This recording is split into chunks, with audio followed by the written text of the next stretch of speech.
말씀의 제목은 삼손, 구원이 필요했던 사사. 이제 사사기 마지막 시간 함께 나눕니다. 우리가 어떤 일을 할 때 팀으로 하면 반드시 그 팀원을 선택해야 할 때 세상의 경우에는 더 유능한 사람을 팀원으로 세우려고 합니다.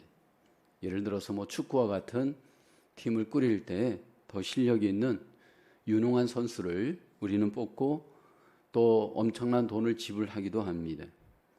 직장도 팀워크를 이룰 때 유능한 사람이라면 더 높은 연봉을 주면서도 우리는 그 사람을 팀원으로 뽑으려고 합니다. 근데 하나님께서는 팀으로 일을 하지만 하나님의 팀워크는 좀 세상과는 구별됩니다. 불완전한 사람, 약점이 많은 사람들을 하나님은 팀원으로 뽑아서 하나님의 일을 행하십니다. 성경의 아브라함부터 시작하여서 모든 하나님이 팀으로 일했던 믿음의 사람들을 보면 전부 연약합니다. 사실 이 구약의 이야기는 바로 오늘 우리의 이야기입니다. 하나님께서 반복해서 불완전한 약점의 사람들을 하나님의 팀원으로 뽑아서 하나님의 놀라운 일들을 행하십니다. 사사기에 보면 지금 반복되어지는 사이클 중에 하나가 하나님께서 약점의 사람들을 뽑아서 계속해서 하나님의 일을 행하신다라는 겁니다. 왜 이렇게 하나님은 반복해서 약점의 사람들을 뽑아서 하나님의 일을 행하실까요? 결국 궁극적으로 예수 그리스도를 바라보게 하시기 위함입니다. 여전히 오늘 우리에게 하나님께서 행하시는 일 중에 하나는 연약한 사람들을 하나님께서 그 약점 중에서도 불완전 속에서도 우리를 선택하시고 부르셔서 하나님의 귀한 일을 행하십니다. 근데 그 연약한 사람들이 하나님의 일을 위해서 하나님께 쓰임 받을 때 보면 하나님의 능력에 붙잡혀 있을 때에는 잘 쓰임을 받습니다. 그러나 자기 소견대로 삶을 살 때에는 그 한계를 반드시 드러냅니다. 우리의 이 불완전성, 연약함을 하나님께서는 반드시 우리가 하나님을 바라보지 않을 때, 그 능력을 의지하지 않을 때 우리로 하여금 경험하게 합니다. 그래서 우리로 하여금 반드시 연약함 속에서 궁극적으로 주님만 바라보기를 하나님은 기뻐합니다. 오늘 본문에 이제 사사 삼손이 소개되어집니다. 너무나도 장점이 많았던 사람입니다. 그러나 그 약점에 의해서 그 장점이 결국 나중에 보면 비참함에 이르게 되어집니다. 하나님께서 그 약점 때문에 결국은 안타깝게 징계를 받게 되어지고 하나님의 귀한 영광을 드러내기도 하지만 심판을 또 받기도 합니다. 하나님께서 어떻게 삼손 가운데 역사하셨는지 오늘 우리는 본문 속에서 함께 나누기를 원합니다. 첫째는 삼손이 충동으로 인하여 소원을 깨뜨렸습니다. 사사기 14장 1절 2절을 봅니다. 삼손이 딥나에 내려가서 거기서 블레셋 사람의 딸들 중에서 한 여자를 보고 올라와서 자기 부모에게 말하여 이르되 내가 딥나에서 블레셋 사람의 딸들 중에서 한 여자를 보았사오니 이제 그를 맞이하여 내 아내로 삼게 하소서 하매 삼손이 나시린의 규례를 어깁니다. 그리고 이방 여자를 자기 아내로 삼으려고 하였습니다. 나시린은 하나님에 의해서 구별되어 하나님을 위해 살아야 될 사명자입니다. 세 가지의 규례를 하나님이 요구하죠.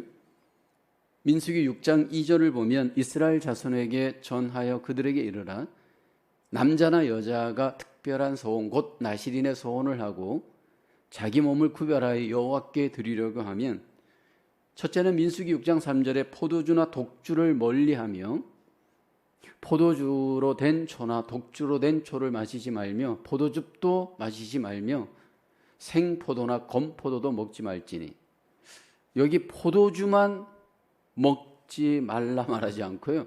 여기 보면 포도도 생포도도 검포도도 먹지 말라 말을 합니다. 이게 너무한 거 아닌가? 그렇게 우리가 생각할 수 있습니다.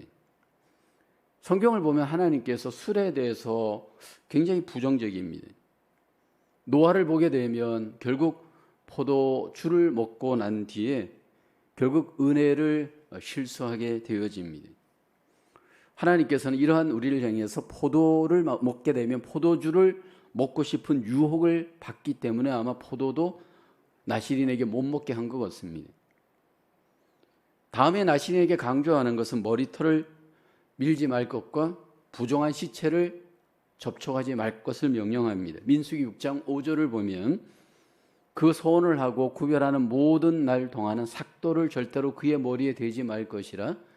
자기 몸을 구별하여 여호와께 드리는 날이 차기까지 그는 거룩한즉 그의 머리털을 길게 자라게 할 것이며, 여기 머리털을 밀지 말 것 말씀을 하고요.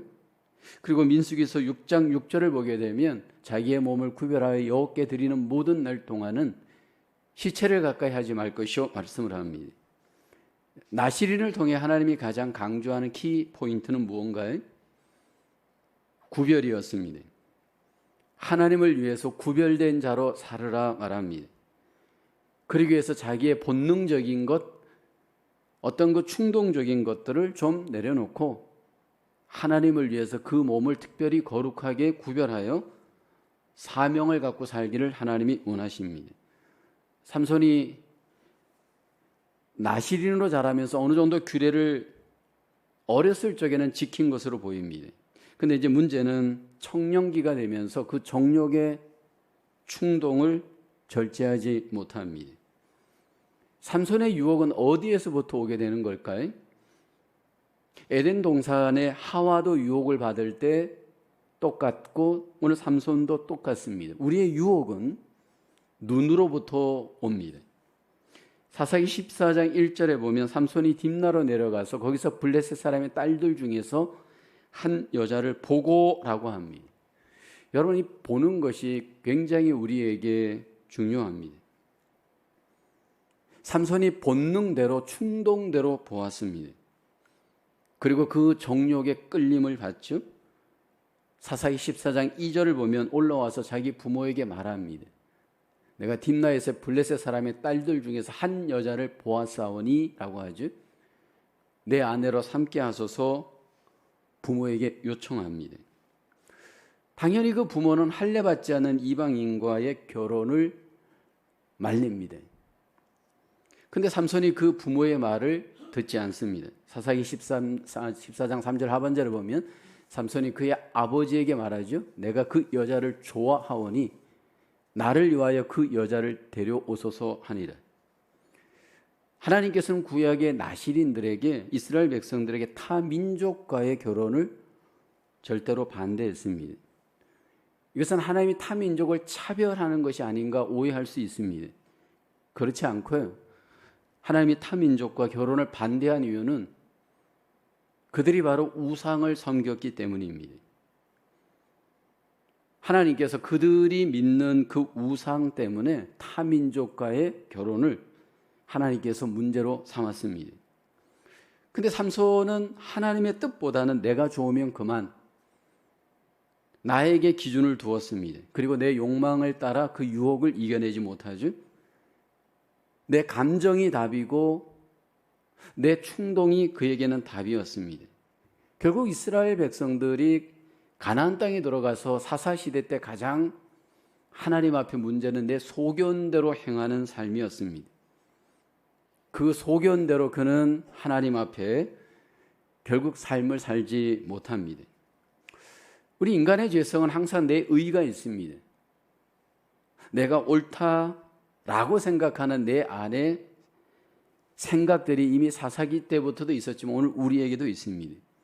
점점 더 우리 안에는 인본주의, 세속주의 그 중심에 우리의 삶은 항상 그 패션을 따라가려고 합니다. 그로 인해서 내 기준으로, 내 욕망대로, 내 감정대로 우리는 삶을 끊임없이 살려고 하죠. 중요한 것은 여기 삼손이 나실인이었음에도 불구하고 그 가치관은 바뀌지 않았다라는 겁니다. 나실인으로서 규례는 나름대로 어려서부터 지켰는데 청년기가 되었을 때 그의 가치관이 여전히 세상적이었고 인간 중심적이었습니다. 결국 청년기가 되면서 그는 나시린으로서의 규례를 어기고 충동의 노예가 되고 결국 세상 가치관대로 자기의 삶을 살아갑니다. 이렇게 세상 욕망대로 그리스도인들이 살아갈 수 있는 위험을 삼손에게서 우리는 볼 수가 있습니다. 삼손을 보게 되면 하나님의 백성이었음에도 불구하고 그 본능 앞에, 그 충동 앞에 절제하기 어려웠고, 그리고 그 가치관을 포기하기가 어려웠습니다. 삼손을 보게 되면 나시린으로서 형식은 있었지만 결국 하나님이 원하시는 구별된 삶을 사는 것에 대한 가치를 두지 않습니다. 그래서 보면 사사기를 보면 힘을 이용하여서 사자를 대항하여 사자와 싸워 이기기도 합니다. 그리고 그 사자의 몸에서 벌떼가 몰려들어 꿀이 생기자 그 꿀을 갖다가 부모에게 갖다 주기도 합니다. 어디에서 얻은 꿀인지 말하지도 않고 더러운 시체를 가까이 하면 안 되는데 그거 별로 관심 없습니다.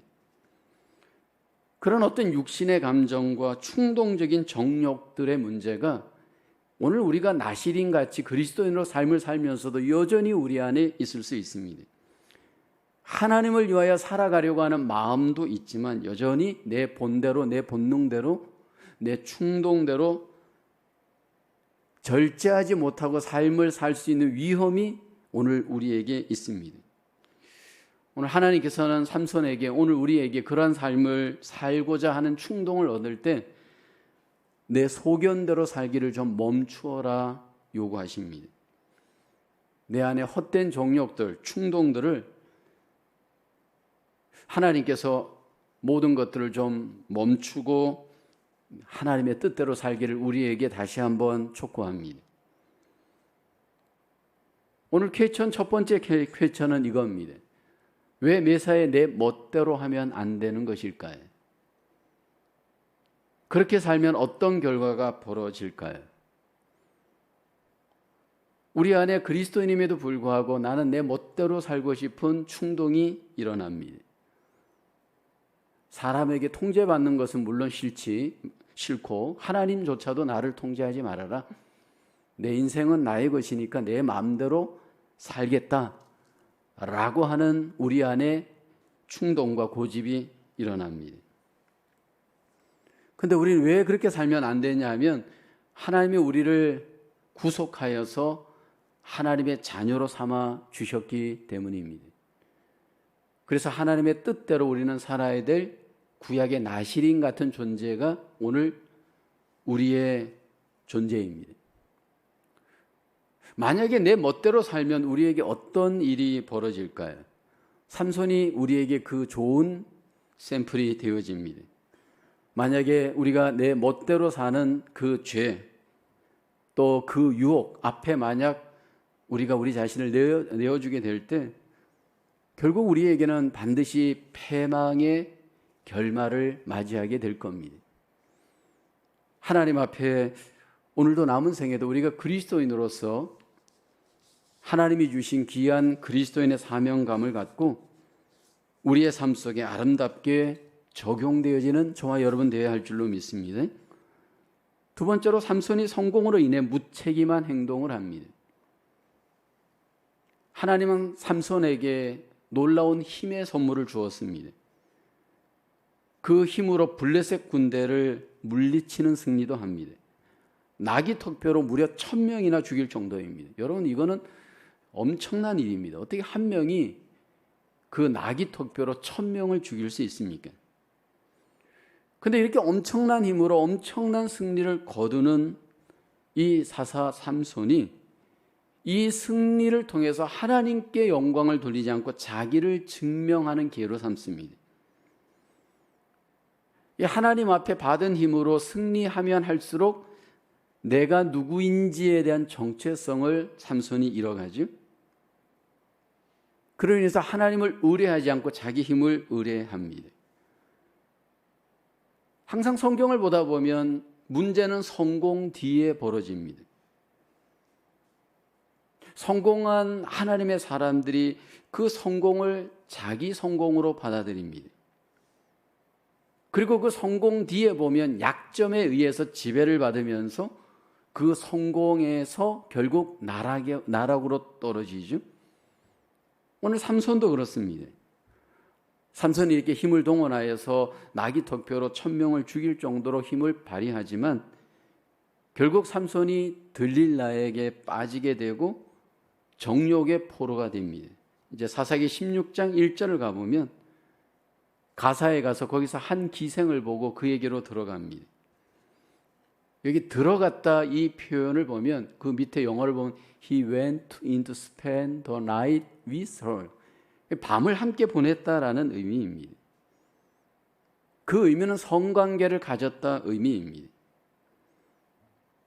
이 삼손이 주저하지 않고 자신의 그 욕망을 따라 본능대로 행동하였습니다.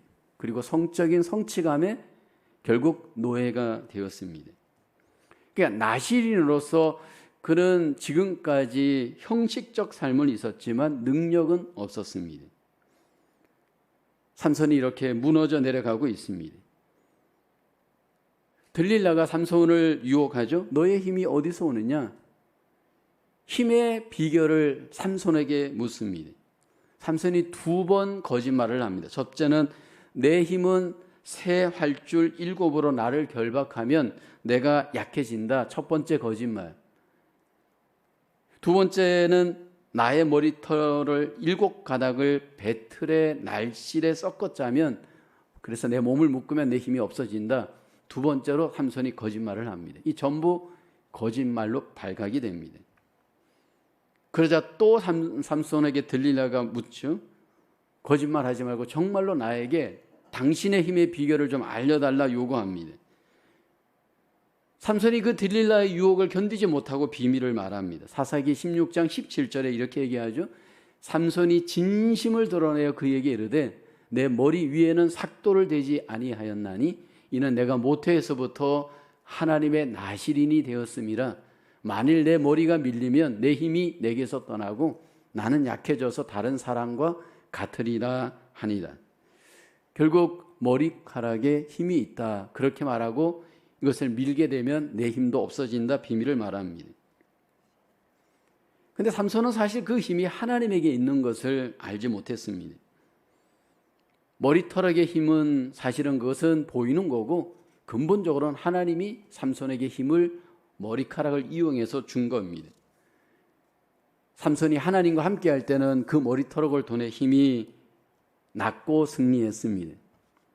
그러나 삼손은 그 힘으로 승리하게 되어지자 그 힘이 하나님에게 있는 것을 알지 못하고 하나님을 떠나면서 그 힘도 떠나게 되어집니다.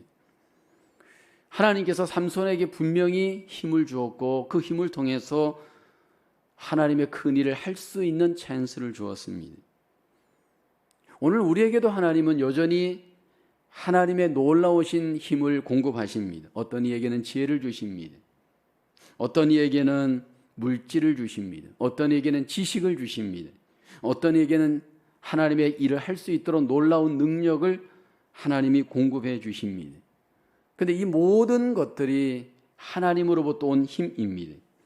우리의 구원도 은사도 모든 지혜도 능력도 하나님이 우리에게 선물로 주었습니다.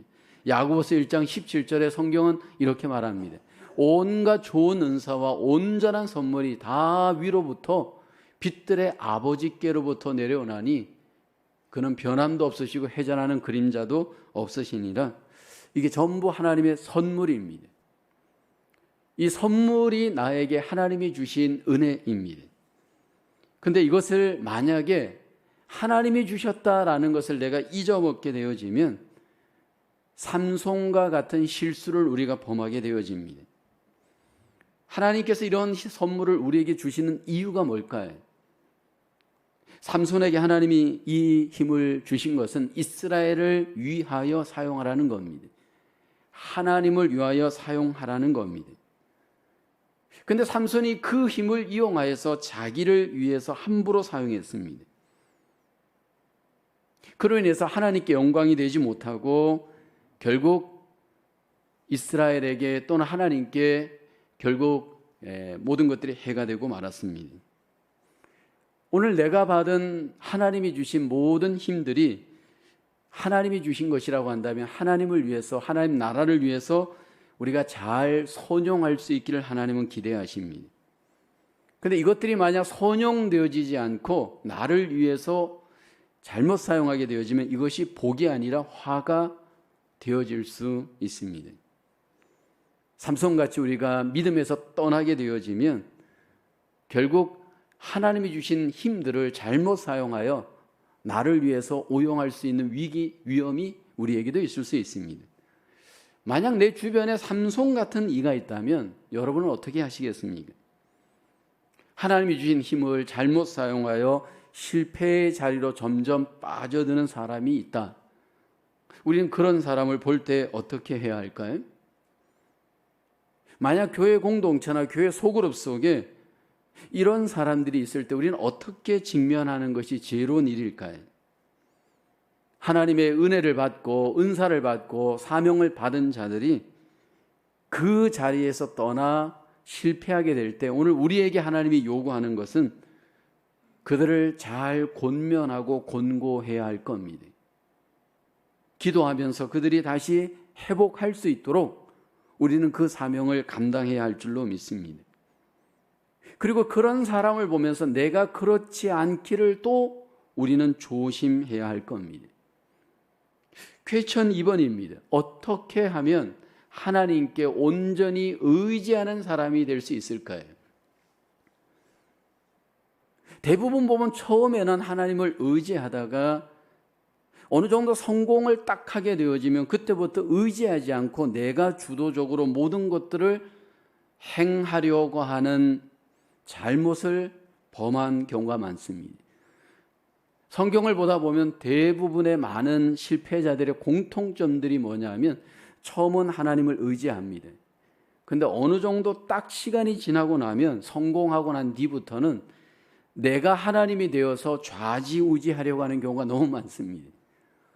팀워크를 이루기도 싫어하고요. 혼자서 독불장군이 될 수 있는 위험이 너무 많습니다. 그리고 내 힘을 의지하고 내 능력을 의지하고 내 뜻대로 내 지혜대로 할 수 있는 위험이 우리에게 있습니다. 그래서 우리가 하나님 앞에 끊임없이 의지할 수 있는 훈련을 끊임없이 우리에게 하나님은 요구합니다. 우리에게 하나님께서 주신 그 은혜가 있고 힘이 있지만 그럼에도 불구하고 그 은혜 너머에 힘 너머에 하나님의 도움이 없으면 우리는 그 은혜와 힘을 제대로 사용할 수 없습니다. 그래서 매일 십자가 앞에 매일 하나님 앞에 우리가 나아가 하나님을 의지하는 삶을 날마다 살아야 할 줄로 믿습니다. 그럴 때 우리에게 주어진 모든 삶이 성공 뒤에도 교만하지 않고 끝까지 하나님 앞에 사명자로서 우리 모두가 승리하게 되어질 줄로 믿습니다. 세 번째로 삼손이 패배로 인해 하나님께로 돌아왔습니다. 삼손의 이야기는 끝에 가면 좀 비극적인 이야기가 소개됩니다. 그러나 그 비극적인 순간에 삼손이 회개하고 하나님께로 돌아옵니다. 하나님께서 모든 힘을 뺏어가고 난 뒤에 이제 삼손이 회개하고 하나님을 소망하게 됩니다. 그리고 새로운 하나님 앞에 인생의 마지막을 맞이하는데 그 반전의 시작은 부르짖어 회개하며 기도하는 겁니다. 사사기 16장 28절에 회개의 기도가 소개되죠. 삼손이 여호와께 부르짖어 이르되 주 여호와여 구하옵나니 나를 생각하옵소서. 하나님이여 구하옵나니 이번만 나를 강하게 하사 나의 두 눈을 뺀 블레셋 사람에게 원수를 단번에 갖게 하옵소서 하고 라고 합니다. 지금 삼손이 힘을 뺏기고 난 뒤에 블레셋 사람들에게 붙들려 두 눈이 빼게 되었습니다. 비참한 지경에 이르게 되었습니다. 삼손의 삶을 보면 힘이 있을 때 그는 기도하지 않았습니다. 삼손이 잘 나갈 때 보면 하나님을 의지하는 성경 구절은 없습니다. 자기 힘을 의지하여서 그렇게 살았던 삼손이 결국은 모든 것들을 다 잃고 난 뒤에 이제 그의 삶은 새롭게 전환점이 일어납니다. 두 눈은 빼앗기게 되고 머리카락은 잘리고 철저히 비참한 종의 모습, 나락에 떨어져 있는 삼손. 그 상황에서 삼손은 깨달았습니다. 하나님 앞에. 그 연약한 속에서 그는 하나님 앞에 회개하면서 하나님께 부르짖어 기도합니다. 오늘 본문에 보면 하나님을 주 여호와여라고 부르죠.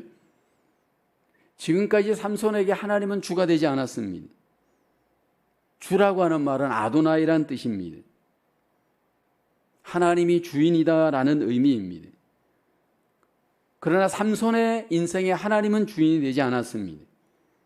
하나님 없이 내가 주인 되어서 내 마음대로 내 힘을 의지하여 내 뜻대로 삼손은 거의 살았습니다. 무엇보다도 주를 의지 않았던 그는 기도하지 않았습니다. 하나님을 주로 인정하지 않는 사람은 기도하지 않습니다. 하나님을 부르긴 불러도 하나님을 정말로 내 마음의 주인으로 여기지 않는 사람은 내 인생 속에서 기도가 없습니다. 근데 삼손이 결국 실패하고 난 뒤에, 다 잃어버리고 난 뒤에 회개하고 하나님을 주로 고백하고 하나님께 돌아왔습니다. 삼손의 최후를 보면서 여러분은 어떤 마음이 드십니까? 물론 회개하고 기도했으니까 보기에 나름대로 아름답습니다. 근데 굉장히 아쉬움이 많잖아요. 영광을 돌리고 잘 나갈 때 기도하였으면 얼마나 좋겠습니까? 저는 교회 속에서 많은 분들이 하나님 앞에 돌아올 때 보면 잘 돼서 돌아오기보다 잘 안 돼서 돌아오는 분들을 많이 봅니다. 이게 다 잃어버리고 몸 망가지고 이렇게 저렇게 문제가 다 이렇게 삶 속에 가득한 가운데 어찌할 수 없어서 항복하는 경우들이 너무 많습니다. 물론 그것도 감사할 일이죠. 근데 하나님이 허락하신 은혜 안에서 힘이 있고 건강이 있고 지식이 있고 물질이 있고 그래서 하나님을 위해서 왕성하게 일할 때 그 가운데 하나님 앞에 돌아오면 얼마나 좋겠습니까? 그로 인해서 하나님 앞에 쓰임 받고 영광을 돌리고 하나님의 복을 누리고 은혜를 누린다면 얼마나 좋겠습니까? 물론 삼손은 늦게나마 깨닫고 돌아온 것 다행스러운 일입니다. 마지막으로 깨닫고 기도하며 하나님의 그 놀라운 은혜를 회복한 것은 분명히 좋은 일입니다. 하나님께서 그에게 마지막 기회를 주십니다. 여러분, 우리 인생 속에 하나님이 우리에게 기도할 때 반드시 기회를 주십니다. 내 삶이 나락으로 떨어지고 절망에 떨어졌을 때 거기에서 우리가 회복할 수 있는 길은 뭘까? 인간으로서 길이 다 막혔을 때 마지막 하나님이 열어놓은 길이 있는데 그것이 바로 기도입니다. 기도하다 보면 하나님 반드시 거기에 기회를 주십니다. 삼손에게 하나님이 기회를 주시잖아요. 그로 인해서 삼손이 하나님 앞에 결국 믿음으로 승리한 믿음의 사람으로 기록되게 합니다. 히브리서 11장에 가보면 아브라함부터 시작되어서 많은 그 믿음의 인물들이 소개됩니다. 그런데 그 믿음의 거인들 중에 삼손도 해당이 되어집니다. 히브리서 11장 32절을 보면 내가 무슨 말을 더하리요? 기드온, 바락, 삼손, 입다, 다윗 및 사무엘과 선지자들의 일을 말하려면 내게 시간이 부족하리로다. 결국 삼손은 기도하고 죽음 앞에서 마지막으로 모든 것들을 하나님이 주신 승리를 경험하면서 인생을 마치게 되어집니다. 삼손의 인생 속에서 그는 정욕의 단점을 극복하지 못하였습니다. 그 속에 그 정욕의 그 충동을 그가 억제하지 못하고 그 노예가 되고 말았습니다. 그 순간적인 쾌락의 그 본능을 극복하지 못하고 결국은 하나님 앞에 주신 그 모든 은혜와 힘을 잃어버리고 말았습니다. 여러분, 이것이 남의 문제가 아니라 오늘 우리들의 문제가 될 수 있습니다. 물론 삼손에게는 그것이 단점이었지만 우리 각자마다 단점들이 다 있습니다. 장점도 있지만 그 단점이 있는데 그 단점에 대해서 사단은 끊임없이 그 단점을 노립니다. 그 단점이 우리로 하여금 장점을 다 갉아먹고 하나님이 주신 은혜와 은사와 사명까지도 여러분 망가뜨리게 할 수 있는 그 위험이 그 안에 있습니다. 어떻게 하면 이 단점들을 고치고 회개하고 회복할 수 있을까? 이게 그렇게 간단한 문제는 아닙니다. 많은 경우에 우리는 단점을 죄라고 여기지를 않습니다. 그럴 수 있지. 왜냐하면 지금까지 반복되어진 삶의 습관에 불과한 거기 때문에 뭐 얼마든지 그럴 수 있는 거야 라고 타협을 합니다. 그리고 그것을 쉽게 그 단점이 내 몸이 반응하도록 그냥 허용하잖아요. 한 번, 두 번 허용합니다. 그로 인해서 결국은 사단에게 기회를 내주는 경우가 많잖아요. 뭐 습관적인 거짓말하는 분들, 여러분 본능대로 자기의 행동을 절제하지 못하는 분들, 이런 분들이 내 안에 그 부분에 대해서 그럴 수 있는 거야 라고 타협을 하기 때문입니다. 사실 이런 부분에 대해서 우리에게 굉장한 회개가 요구됩니다. 그 부분에 대해서 한 번 회개해서 되는 문제가 아니고 우리 안에 너무나도 견고하게 인이 박혀있는 그 죄에 대해서 하나님 앞에 철저하게 회개하면서 기도하면서 하나님의 은혜로 우리의 삶을 무장하지 않으면요, 순간 우리는 그 단점의 포로가 되어집니다. 저는 목회 현장에서 그것을 너무 많이 봤습니다. 그 단점의 사단은 너무나도 우리를 또 노리고 있습니다. 삼손이 그 회개의 기도를 좀 더 빨리 하고 하나님 앞에 돌아섰다면 어땠을까라는 아쉬움이 있습니다. 그러나 분명한 것은 하나님께서 회개하고 기도하는 삼손에게 승리의 기회를 주셨습니다. 30절을 보게 되어지면 결국 삼손이 기도와 더불어 힘을 발휘하고 집에 양기둥을 뽑겨내고 죽습니다. 그때 삼손이 죽을 때 죽인 사람들이 살았을 때에 죽인 사람들보다 많았다. 그렇게 소개를 합니다. 최후 결국 승리를 하였습니다. 회개하고 기도하였더니 결국 하나님께서 그의 명예를 회복시키시고 그의 삶을 통해서 영광을 받으셨습니다. 만약 이 시대에 우리가 정말 하나님 앞에 우리 자신들의 연약함과 부족함이 죄라고 여긴다면 깊이 회개하고 하나님의 놀라우신 기회의 복을 하나님 우리에게 누리게 하실 줄로 믿습니다. 쾌천 3번 여러분에게 함께 나눕니다. 삼손은 수치와 약함을 경험하고 나서 정신을 차렸습니다. 하나님은 우리가 정신 차리고 주님에게 돌아오도록 어떻게 이끄십니까?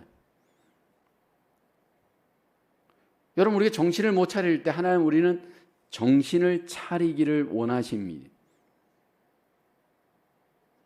하나님이 우리를 정신 차리게 하는 방법이 뭘까요? 하나님께서 매를 대시는데 그걸 우린 징계라고 합니다. 사랑의 매를 대십니다. 그런데 우리를 망가뜨리게 하기 위함이 아니고 우리를 정신 차리기 위해서 하나님이 반드시 사랑의 매를 대십니다. 근데 저는 개인적으로 그렇습니다. 할 수만 있다면 맞지 않고 말씀 안에서 그냥 하나님의 인도를 받고 깨닫고 돌아오는 것이 복이다 여기입니다. 근데 말씀 안에서 순종함으로 그냥 돌아오지 않을 때에는 결국 하나님이 경험하도록 철저하게 어떤 부분에 실패를 맛보도록 하나님이 우리를 징계하십니다. 근데 그 징계하실 때 보면 가장 의지하는 것을 하나님이 징계하시잖아요. 예를 들어서 삼손 같은 경우는 그 몸을 의지하였고 그 힘을 의지하였기에 몸을 통해서 징계하시잖아요. 뭐 예를 들어서 물질을 의지하고 물질이 주인이 되어 있는 사람이라면 하나님 물질을 건드리겠죠. 뭐 어떤 다른 명예나 어떤 다른 하나님 안에서 자기가 굉장히 의지하는 것들이 있다면 그 의지하는 것을 하나님이 숨통을 끊어버립니다. 오늘 저와 여러분들 속에 하나님이 주시는 은혜를 소멸하지 않고 그 사명을 우리가 잘 깨닫고 하나님 앞에 끝까지 영광을 돌릴 수 있는 아름다운 삶이 되기를 원합니다. 하나님은 삼손의 이야기를 통해서 믿음의 사명자들에게 이렇게 말씀을 합니다. 내가 너를 사랑한다. 내가 너를 사랑하기 때문에 너를 택하였단다. 나는 너의 좋은 아버지이란다. 그러므로 내가 너에게 모든 좋은 은사와 복과 하나님께 속한 모든 선물들을 내가 너에게 주었단다. 그러면서 하나님이 우리에게 원하는 것은, 내가 너에게 원하는 것은 나를 온전히 예배하는 것이 나의 뜻이란다. 하나님은 우리에게 각양각색의 좋은 은혜와 선물과 복들을 우리에게 사랑 때문에, 자녀이기 때문에 내어주셨습니다. 그리고 하나님이 우리에게 원하는 것은 그 이상도 그 이하도 아닙니다. 그냥 하나님을 잘 인정하고 예배하는 겁니다. 그 예배자의 삶은 구별된 삶부터 시작이 되어집니다. 나에게 주신 하나님의 은혜와 복을 구별된 삶을 통해서 하나님 앞에 삶의 예배를 잘 드리는 저와 여러분의 아름다운 예배자의 삶이 회복되기를 소원합니다. 만약 그 자리에서 만약 내가 떨어졌다면 징계의 자리에 가기 이전에 회개하고 기도하여 하나님께로 돌아올 수 있는 기회가 되기를 원합니다. 하나님 앞에 회개하고 기도하면 얼마든지 하나님이 우리에게 기회를 주시는 줄로 믿습니다. 우리의 삶 속에 다시 한번 주신 하나님의 은혜를 깨닫고 잃어버렸다면 회개하고 기도하여 다시 한번 하나님의 사명자의 삶을 회복하시고 하나님 앞에 영광 돌리는 저와 여러분의 삶으로 승리할 수 있기를 주님의 이름으로 축원합니다. 기도하겠습니다. 하나님 감사합니다. 구원의 은혜와 더불어 우리에게 사명의 은혜를 주시고 하늘에 속한 땅에 속한 각양각색의 은혜와 능력과 하나님의 복을 우리에게 선물로 주심을 감사합니다. 받은 은혜 기억하며 날마다 삶 속에서 구별하여 하나님 앞에 거룩하고 성별되게 살아가는 하나님의 자녀들 되게 하여 주시옵소서. 이 한 주간도 살아갈 때 이 세상을 하나님 우리가 바라보지 않게 하시고 우리 속에 있는 죄의 유혹을 하나님 우리가 잘 하나님 믿음으로 이기게 하시고 하나님 앞에 늘 동행하며 거룩한 예배자로 우리의 삶이 하나님 앞에 살게 하여 주시옵소서. 이 한 주간도 승리할 수 있도록 하나님의 성령의 능력으로 하나님의 귀한 백성들을 인도하시고 붙잡아 주시옵소서.